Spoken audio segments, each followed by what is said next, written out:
Hello students, good morning everybody.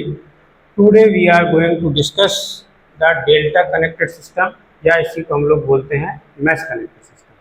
तो इसके पहले हम लोगों ने देखा स्टार कनेक्टेड सिस्टम, उसमें हम लोगों ने जो लाइन वोल्टेज और फेज वोल्टेज का रिलेशन निकल के आया था, that was line voltage equal to √3 times of phase voltage, और करंट का जो रिलेशन था line current equal to phase current for star connected system.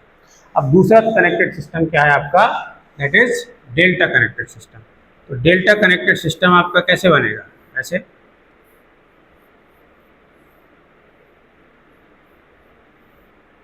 ये हमने डेल्टा बना दिया, ठीक। अब देखिए डेल्टा बन गया तो ये आपके पास यहाँ पर फेज आर है, ये फेज वाई है और ये आपका बी है, ठीक। तो डेल्टा कैसे बनता है, पहला हमारा पॉइंट क्या है, डेल्टा कैसे बनता है। तो डेल्टा बनाने के लिए हम लोग क्या करते हैं, एक लोड का फिनिश एंड दूसरे के स्टार्टिंग एंड से कनेक्ट करते हैं, यानी एक पहले का फिनिश एंड तो दूसरे का स्टार्ट एंड फिर तीसरे का फिनिश एंड, इस तरह से हम लोग जोड़ करके एक डेल्टा फॉर्म करते हैं। तो अब डेल्टा कनेक्टेड सिस्टम में न्यूट्रल का कोई काम नहीं है, यहाँ पर कोई भी न्यूट्रल पॉइंट नहीं निकल के आता है। तो डेल्टा कनेक्टेड सिस्टम में आप देख सकते हैं कि जो वोल्टेज होते हैं, ठीक, अब मान लेते हैं यहाँ आपकी करंट कितनी जा रही है, यहाँ आई आर, आई वाई और यहाँ पर आई बी।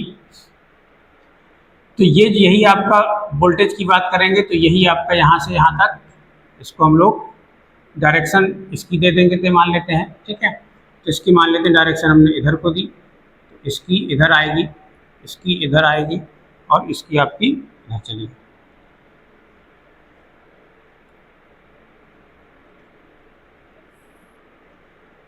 ठीक है ना। तो ये डेल्टा आपका ऐसे तैयार हो गया। तो यहाँ से आपका जो वोल्टेज होगा इसको हम लोग क्या लिख सकते हैं, यहाँ पर V, we are using the symbol V, ठीक है। तो ये हो गया आपका V Y B, sorry there is a R, Y से R की तरफ जा रहे हैं, so there is Y R. फिर यहाँ से इधर आ गए V आर बी और यहाँ से इधर चले गए V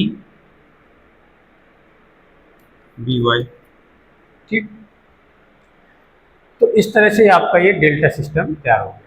अब डेल्टा सिस्टम केस में हमें पता है कि यहाँ पर जो लाइन वोल्टेज इक्वल टू क्या है, यहाँ पर आपका line voltage equal to phase voltage है और करंट आपको हमें देखना है। तो इस यहाँ से जो करंट आपकी जा रही होगी वो कितनी होगी, आई वाई आर, इधर जाएगी।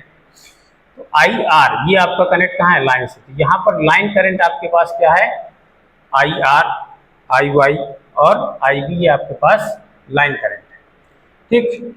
और फेज करंट क्या हो जाएंगी, I Y R, I R B और यहाँ हो गई आई बी वाई, ठीक है। तो अब इस केस में हम लोग इसको देखते हैं क्या। तो यहाँ हमें पता चल गया कि जो लाइन, चूंकि ये डेल्टा कनेक्टेड सिस्टम आपका कैसे बिहेव करता है, जैसे पैरेलल सर्किट कैसे बनाते थे, एक रेजिस्टेंस का फिनिश एंड दूसरे के स्टार्टिंग एंड से जोड़ते थे, तो ये हम लोग का सिस्टम कैसा बन जाता था, पैरेलल सिस्टम। तो इसी तरह से डेल्टा कनेक्टेड सिस्टम भी कैसा काम करेगा, पैरेलल सिस्टम की तरह काम करेगा। तो पैरेलल में हम जानते हैं कि वोल्टेज बराबर होते हैं, तो इसलिए यहाँ पर लाइन वोल्टेज इक्वल्स टू क्या आ जाएगा, फेज वोल्टेज निकल के आ जाएगा, ठीक। और रिलेशन लेंगे तो क्या लिखेंगे, क्योंकि सिस्टम बैलेंस है, तो I R equal to I Y equal to I B, ठीक है ना। ये हमारे पास ये हो गया। और I Y R equal to I R B equal to I B Y, ठीक। इक्वल टू ये कितना हो जाएगा, आई एल हो जाएगा और ये इक्वल टू किसके हो जाएगा, आई फेज के हो जाएगा, ठीक है। तो अब देखिए हमें इसको निकालने के लिए क्या करते हैं, हम लोग केसीएल का इस्तेमाल कर सकते हैं। तो अगर इस पॉइंट पर हम केसीएल लगाते हैं, इसको पॉइंट ए मान लेते हैं, इसको पॉइंट बी मान लेते हैं और इसको पॉइंट सी मान लेते हैं। तो apply the KCL at point A, KCL at point A पर अगर हम केसीएल अप्लाई करते हैं तो क्या होगा, ये करंट पॉइंट की तरफ जा रही है, ये करंट दूर जा रही है और ये करंट दूर जा रही है। तो हम you can write as I R B plus I R. हमने मान लिया कि जो करंट पॉइंट से दूर जा रही है वो पॉजिटिव है, जो पॉइंट की तरफ जा रही है वो नेगेटिव है। So that is I Y R equal to कितना हो जाएगा, 0 हो जाएगा। ठीक, तो यहाँ से हम आई आर की वैल्यू कैलकुलेट करेंगे तो आई आर इक्वल टू कितना हो जाएगा, I Y R minus of I R B. So that can be write as I Y R plus of minus I R B. तो यहाँ पर भी अब दो करंट का आपका वेक्टर एडिशन आ गया।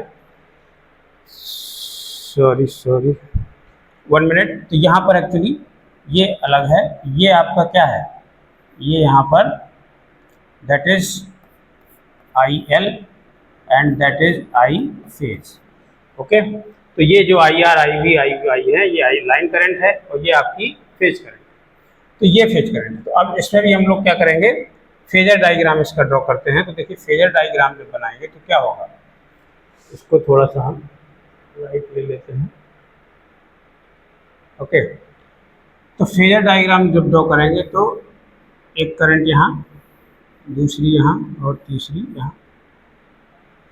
ठीक, तो मान लेते हैं कि ये हमारे पास यहाँ पर आई वाई आर आ गया। ठीक है, एक हमारे पास आई वाई आर है, दूसरा I R B, I R B आ गया और तीसरा आई बी वाई। ठीक है, आर ऐसे चलेंगे। ठीक है, तो I Y R, Y R के बाद आई यहाँ पर आपका आएगा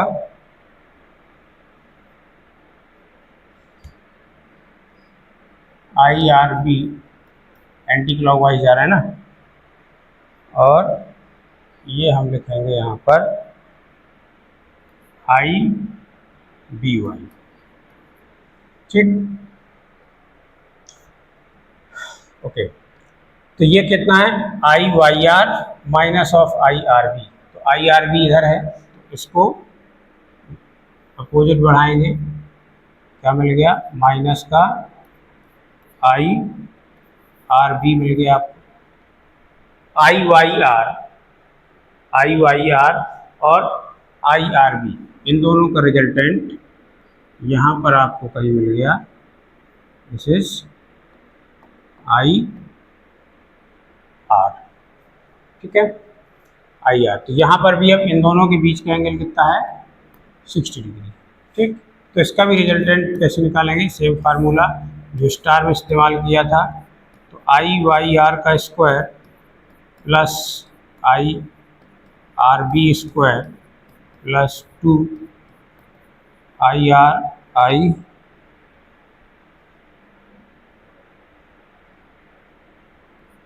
I Y R into I R B into cos 60 degree.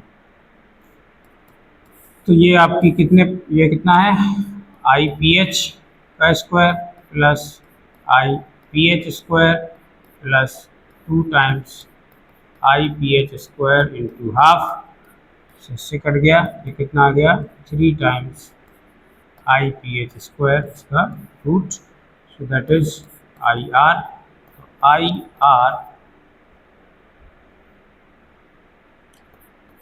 I R is equal to I L is equal to आ गया √3 times of I P H. ठीक है, तो यहाँ पर line current equal to √3 times of phase current निकल के आया। ठीक, सिमिलरली दूसरी करंट के लिए हम लोग बात करेंगे तो उसके लिए हम लोग पॉइंट बी पर अप्लाई कर देंगे। ठीक, इसको नोट कर लीजिए। ओके, तो अब जैसे ही हम पॉइंट बी पर केसीएल अप्लाई करेंगे, अब हम क्या यूज करेंगे, केसीएल एट पॉइंट बी। देखिए केसीएल एट पॉइंट बी जब इस्तेमाल करेंगे तो क्या आएगा, ये हमारे पास बी पॉइंट है, ठीक, ये बी है, तो बी में आई आर बी पॉइंट की तरफ आ रही है, आई बी इधर को बाहर जा रही है और आई वाई बी भी बाहर जा रही है। तो हम लिख सकते हैं I B Y plus I B equal to, वो माइनस में है तो बराबर हम कर देते हैं आई आर बी। तो यहाँ से आई बी इक्वल टू क्या लिख देंगे, there will be a I R B minus of I B Y, ये आगे इसको हम लोग लिख सकते हैं I R B plus of minus I B Y, ठीक है। चलिए तो अब इसको सॉल्व करते हैं। अब देखिए इसका फेजर डायग्राम कैसे बनेगा, माइनस आई बी वाई, तो आई बी वाई आपकी कहाँ है, आई बी वाई ये है, इसको पीछे बढ़ाया, इसको थोड़ा सा नीचे ले लेते हैं, इसको पीछे बढ़ाया, माइनस आई बी वाई हो गया, तो माइनस आई बी वाई, अब आई आर बी के साथ जोड़ना है, तो आई आर बी ये है, इन दोनों का रिजल्टेंट आपका यहाँ कहीं मिलेगा, देयर इज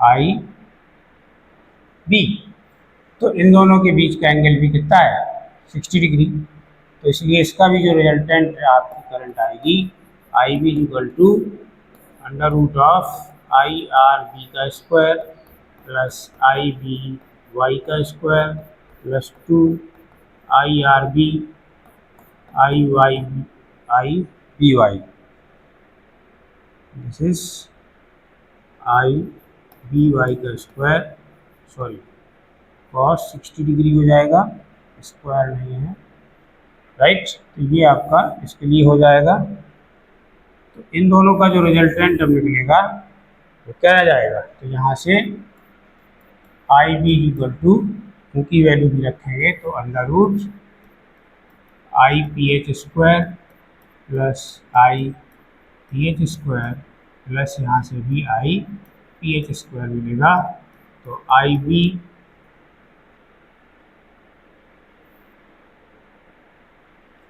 यानी कि I B equal to I L equal to √3 times of I P H, ये रिलेशन मिल जाएगा किसके लिए, आई बी के लिए, ठीक।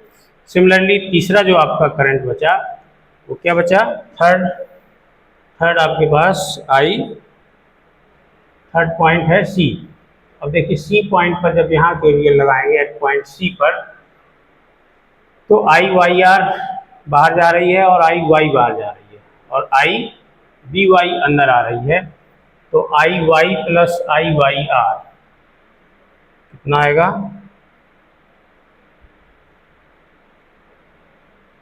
आई Y plus I Y R eight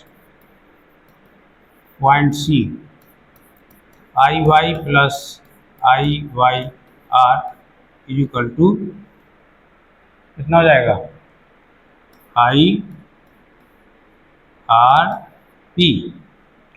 check कर लेते हैं एक बार, इस पॉइंट पर सॉरी बी वाई आ रही है पॉइंट की तरफ, तो यहाँ पर कितना हो जाएगा बी वाई, इस पॉइंट पर हमारे पास जो करंट है वो कितना है बी वाई, तो I Y equal to I B Y plus of minus I Y R, तो अब किसको ऐड करना है, माइनस आई वाई आर को, तो वाई आर इधर है, तो इसका 90 डिग्री कहीं यहाँ आएगा, माइनस आई वाई आर। अब इन दोनों का जो रिजल्टेंट मिलेगा आई बी वाई और आई वाई आर, ये आपको मिल जाएगा आई वाई। इन दोनों के बीच भी एंगल 60 डिग्री है। तो सिमिलरली यहाँ से भी अगर हम बात करेंगे तो I Y equal to under root I B Y square plus I Y R square plus 2 I B Y I Y R cos 60। तो ये भी आपका निकल के आ जाएगा √3 times of I P H square, यहाँ से भी आई पी एच स्क्वायर। तो आई एल हम इसको लिख सकते हैं I L equal to I Y equal to √3 times of I P H. Clear? तो डेल्टा कनेक्टेड सिस्टम के लिए जो रिलेशन आया, इसमें वोल्टेज सेम है लेकिन करंट जो लाइन करंट है वो √3 टाइम्स ऑफ फेज करंट। ठीक है, तो ये दोनों ही डेरिवेशन एग्जाम में अक्सर पूछे जाते हैं, इसलिए इसको आपको प्रैक्टिस करना है। और कुछ नहीं है, फेजर डायग्राम बनाना एकदम आसान है, बस सीक्वेंस आप याद रखिए, जिस सीक्वेंस में हम जाएंगे उसी के हिसाब से इसको लेना है। राइट, जैसे हम लोग बात कर लें यहाँ की, तो ये करंट जो हमने मान लेते हैं, ये यहाँ से यहाँ को लिया तो आई वाई आर, फिर यहाँ से जाएंगे तो आई आर से बी की तरफ जा रहे हैं, फिर बी से वाई की तरफ जा रहे हैं। तो किसी भी एक सीक्वेंस में आप करंट ले लेंगे, अगर यहाँ से इसको ऐसे लेते हैं तो ऐसे चलेंगे। ठीक, तो चाहे क्लॉकवाइज चलिए चाहे एंटी क्लॉकवाइज चलिए, तो सीक्वेंस के हिसाब से आप इसकी डायरेक्शन लेंगे तो उसमें कहीं भी गलती नहीं होगी। और अगर कहीं गड़बड़ होता है तो आपको फेजर डायग्राम से भी पता चल जाएगा कि जो ये आपस में लाइन करंट्स आ रही हैं ये भी एक दूसरे से 180 डिग्री बनाएंगे। ठीक है, तो ये आपका डेरिवेशन किसके लिए हो गया? For delta connected system. Thank you.